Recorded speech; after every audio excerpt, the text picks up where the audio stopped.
Okay, so I actually promised that I'll find a solution to the black screen issue in Red Dead Redemption 1 mobile, and I have found another fix which I hope works.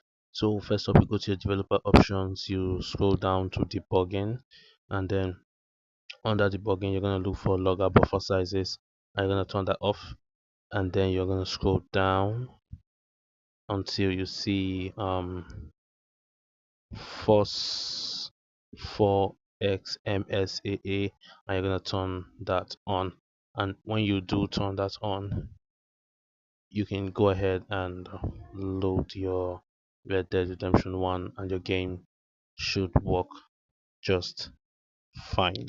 So um do tell me if this works for you, and leave a comment to the video. Thanks. Bye.